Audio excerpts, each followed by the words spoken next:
So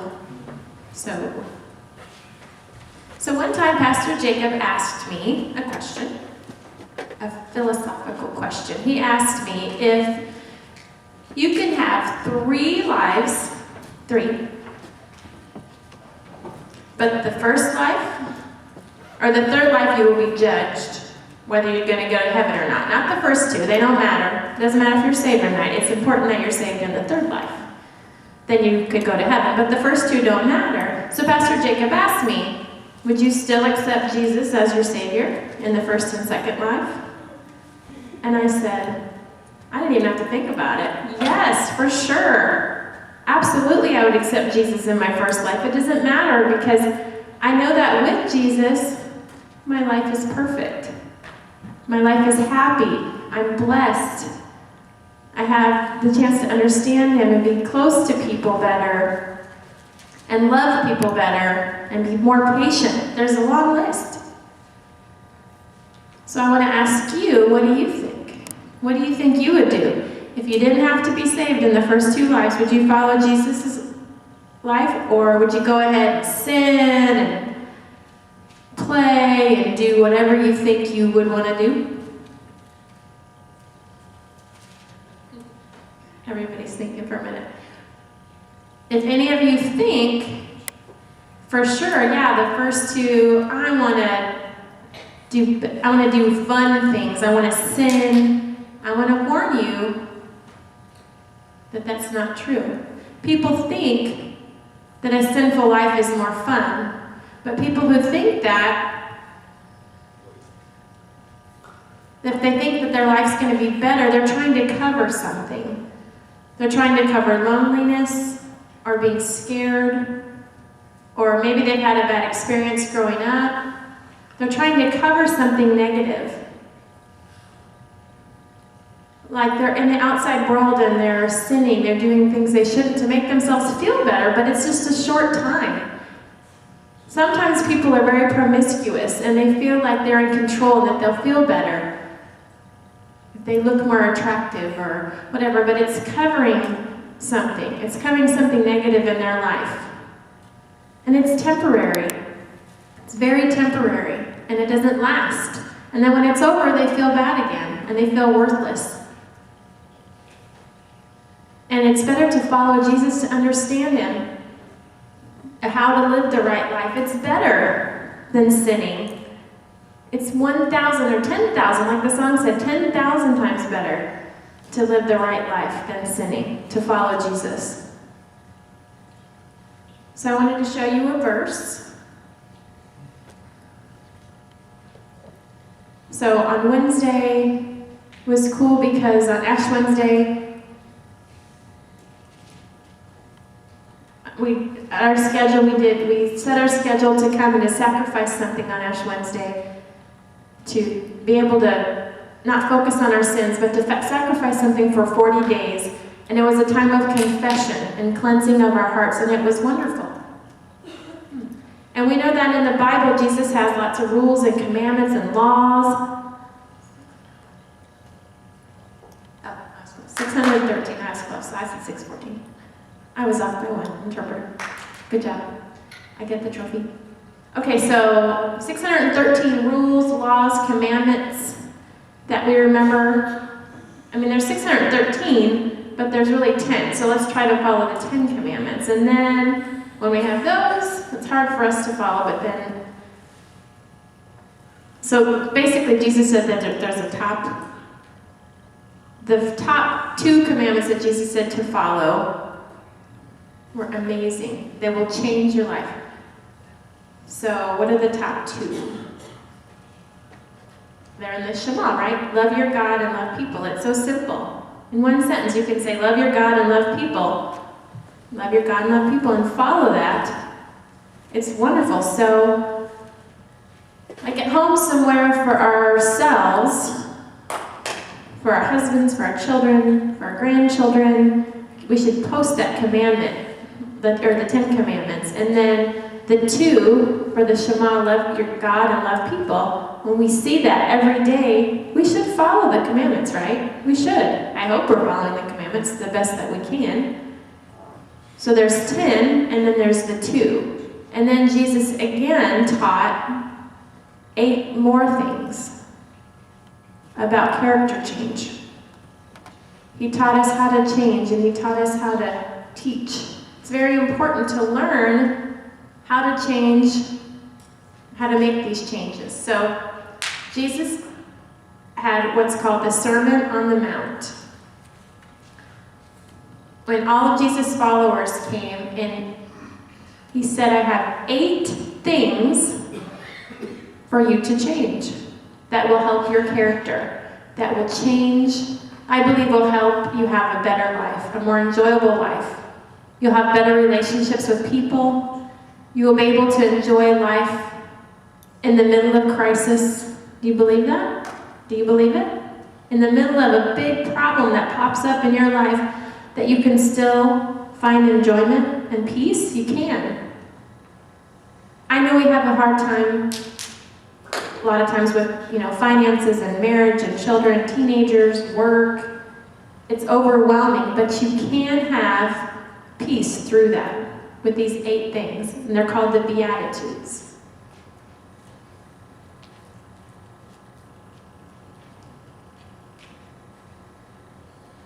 I have to use my notes today. I don't want to miss anything.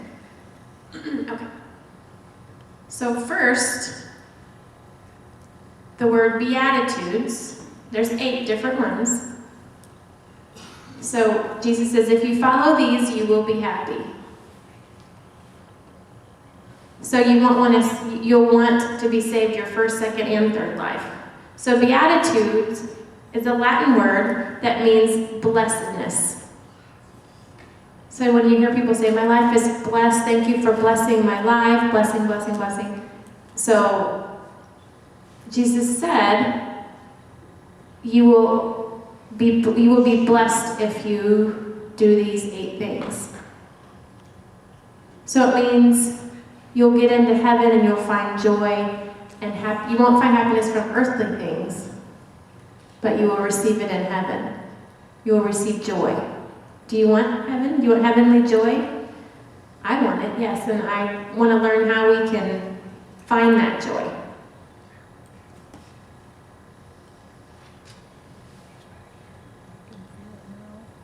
So Matthew chapter 5, verses 3 through 12. So 3 says, blessed are the poor in spirit, for theirs is the kingdom of heaven. So first, this doesn't mean money. It doesn't mean that at all. It means that when we recognize that our spirit is low, and he raises it high. It means that we recognize that we can't live without him. It's impossible. We recognize that he is in control of our lives, and that he is in control and we are not. We have things because of him. We pursue things because of him. We're successful because of him. We can solve our problems because of him. He is in control of our lives, 110%, always. And we recognize that he's in control of our lives, and then things will go better and we will be blessed. It's not talking about spiritually poor, meaning no enthusiasm, meaning we recognize that he is holy. And we do have sin, and he is holy. And we are spiritually bankrupt. And we must depend on him to receive what we have. Because our dependence on ourselves, we have to throw that out. We have to depend only on God, right? So as our life goes on, a lot of times we let go of him and depend on ourselves. But we need to depend on him more. If a special problem in your life pops up, a lot of times we let go and we depend on ourselves to try to solve it, but we can't do that. The more problems you have, the more depressed you become, the more worry, anxiety, and you need to depend on him more and more, not let go. He is in control. And when we recognize that, Jesus said, you will get the kingdom of heaven, meaning you will feel spiritual joy all the time. It's a wonderful feeling. It really is there to have.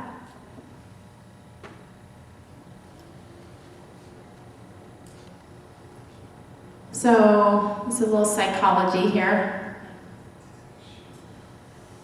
I wanted to show this is really true. It's amazing, but I love this.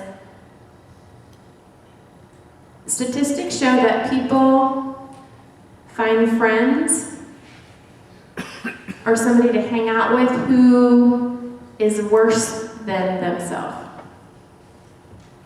Why? Because he's worse than me, so which means when he blows up, that's worse than me. When he gets angry, it's worse than me. And so then I can pat myself on the back and say, I didn't blow up like that. That means I'm good. It means I'm following Jesus. I'm better than him. That's a fact, right? We like to go, wow, look at that, they're bad. They are really, really bad. That means I'm really, really good. But if we do that, it means we're not recognizing our weaknesses. And we're not recognizing his power. And then we can't improve, we can't change. So hold for a second, I hate to interrupt, but Al, there's a group of teens that came in. Can you go see what they're doing, where they went, please? Okay, back to this. Okay, so verse 4 says,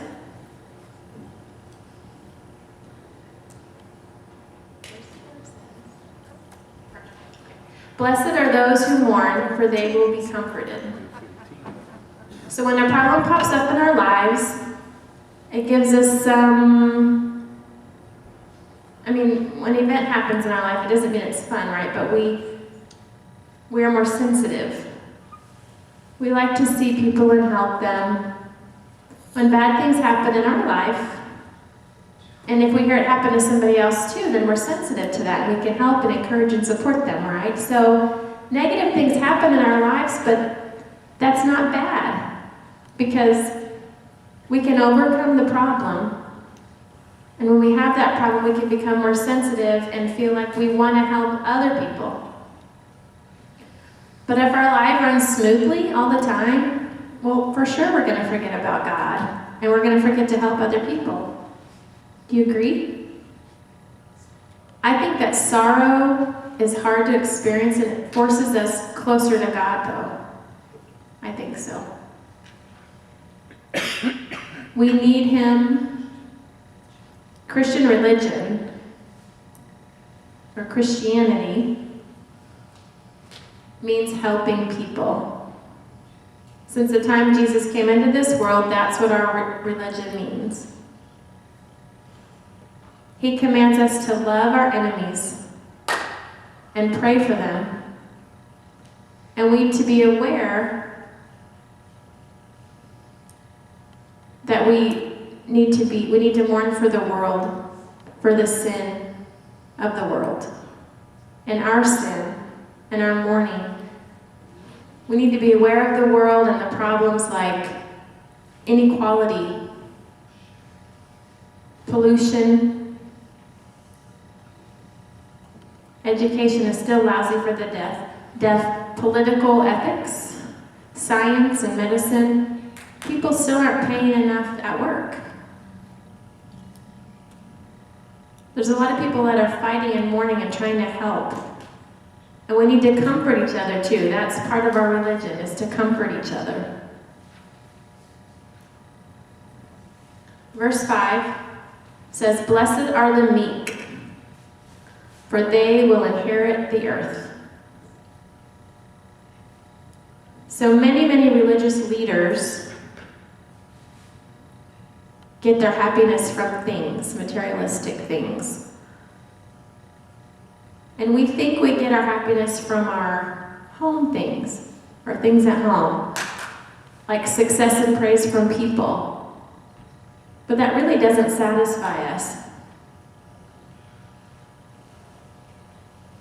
Meekness is not a natural characteristic.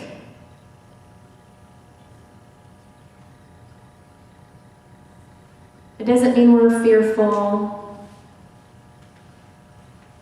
So, there's a famous philosopher, Aristotle, and he described meekness as a person who is angry on the right occasion and with the right people and at the right moment and for the right length of time. Isn't that a good explanation? So Jesus was a perfect example. Jesus could have control when he got angry. Remember in the temple? When he threw over the tables? Because they were selling things in the Lord's house. But he did get angry, but he could control himself. He can get angry at the sin of the world at the right time, and we can get angry. We need to be bold and confront things that aren't right. We need to scold when we see things that aren't right. We need to be aware of the world's problems and people's problems in the church and people's problems in our family. We need to be aware and confront those and to face those people that need to get help. Verse 6 says, "Blessed are those who hunger and thirst for righteousness, for they will be filled." That's beautiful. I think that people need to search for righteous lives, and then we will find happiness. Searching for a sinful life, you can't find happiness. If you look for a righteous life, you can be happy. But you have to learn how to seek God every day of your life. Every day. And the Bible teaches us that righteousness comes from the Bible. It's not from movies and money and promiscuity and all that. It's from God only. Everything you say or think or do that separates you from God, that's called sin. And we need to hunger and thirst for a righteous life more than we need to hunger and thirst for sin. So let's go to verse 12, or 7 through 12, or verse 8. So there's 3 more in here that applies to character building. So 7 through 12 says, "Blessed are the merciful, for they will be shown mercy. Blessed are the pure in heart, for they will see God. Blessed are the peacemakers, for they will be called children of God. Blessed are those who are persecuted because of righteousness, for theirs is the kingdom of heaven. Blessed are you when people insult you, persecute you, and falsely say all kinds of evil against you because of me. Rejoice and be glad, because great is your reward in heaven. For in the same way they persecuted the prophets who were before you."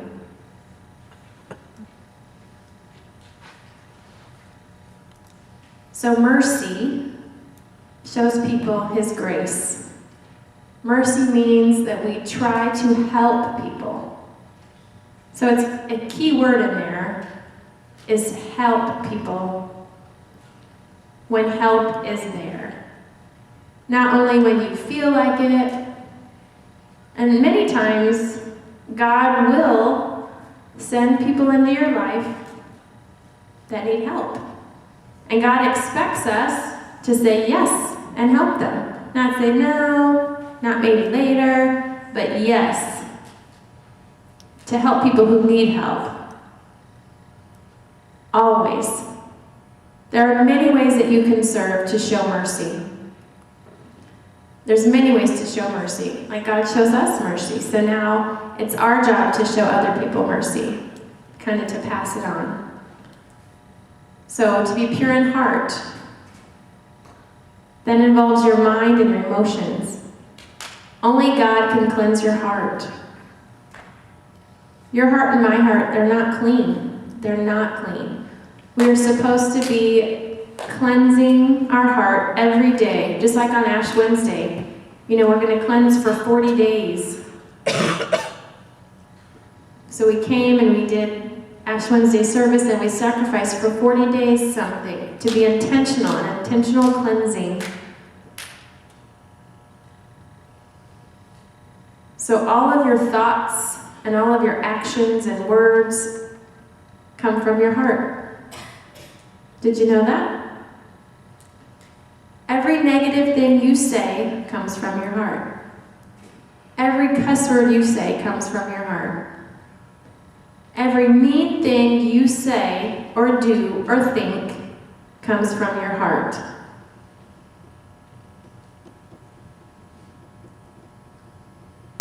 So at home, this is why I talk about spiritual cleaning. So you need to seek Jesus more, and you need to see Jesus come into your heart. So if you cleanse your heart, the negativity will naturally come out. And you'll see more of Jesus. So being a peacemaker. People who look for peace. So if you don't try to find peace, if you don't try to create peace, you will not have peace in your house. And I will say this 1,000,000 times. Satan will attack your home first. Period.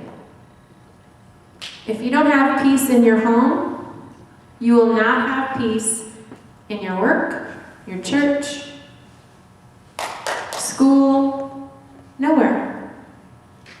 Satan will attack your home first. It starts with you. You must have peace in your home. You must. You need to have peace in your home first, and then that will transfer to work and school and church. So if you have no peace in your home, you'll have no peace in your life. None. So really we know that there's 1,000 things we're supposed to do and change. 1,000 things. Husbands should change. Wives should change. Teenagers should change. There's 1,000 things we need to change and make to make our home better. But we don't. We don't do it. Why don't we do it? We know things that we do that our husband bothers us, or that we do that bother them, but we still do it. Instead of saying, I'm sorry, I'll try to change that behavior, we continue doing all those negative things, all those annoyances that make our husband or wife crazy. So we know teenagers. We know what they're doing, and they make their parents crazy, but they still do it. We know what we do as parents to our teenagers to make them crazy, but we continue to do it. So we know what to do, and we need to make the decision to do it. And then persecution. So if people are being persecuted, or people are persecuting you as a Christian, and you're doing the right things, but people are looking at you and persecuting you and saying, you're awful, that's terrible. People aren't saying good things about you, they're being negative, they're trying to make you change your mind. Good for you. You're doing the right thing. Jesus said to praise those, because we in America, we're not persecuted the same way that they were in Bible times. They were persecuted by the military. In America, we're pretty safe. We're not persecuted that bad, right? It's not that bad here. I mean, yes, there are people that have negative talk and say negative things, which is interesting. And it really can become ugly, but in Bible times, our country now is not the same as it is in other countries. In other countries, they're persecuted. They're not even allowed to go to church. They can't get married. Deaf people can't drive cars. They can't have a family. They can't go to school. It's terrible. They're terribly persecuted. But in America, it's really not that bad. But that doesn't mean we can have a right to say things to people who are not Christian, like bombing abortion clinics. You can't do that kind of thing.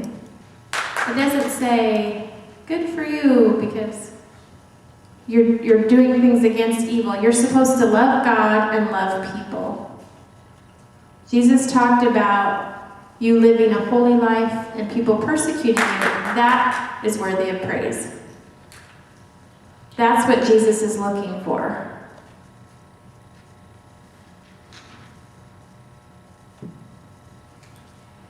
So really today, think about your character.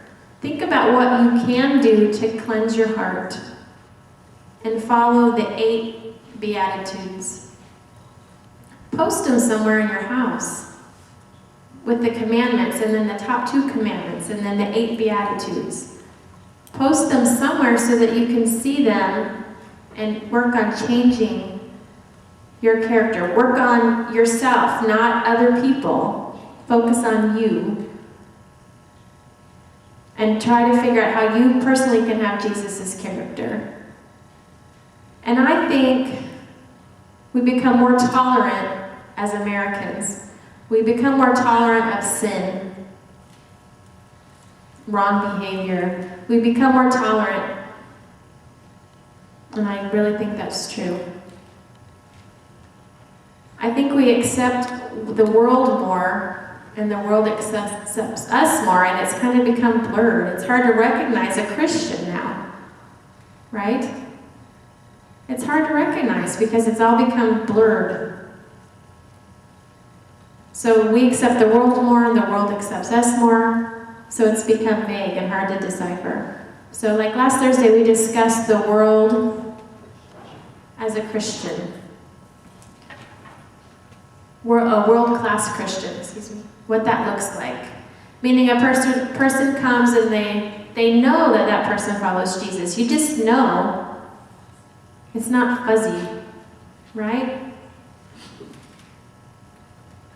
You just look and you know that's a Christian instantly. If someone came in here and looked at you right now, they would know you're a Christian because you're sitting in church. So Jesus said in John chapter 15, verse 19, if you belong to the world, it would love you as its own. As it is, you do not belong to the world, but I have chosen you out of this world. That is why the world hates you. So Jesus said, you hate the world, and the world will hate you. And that's how you know that your heart is changing and being cleansed. Okay, now we're going to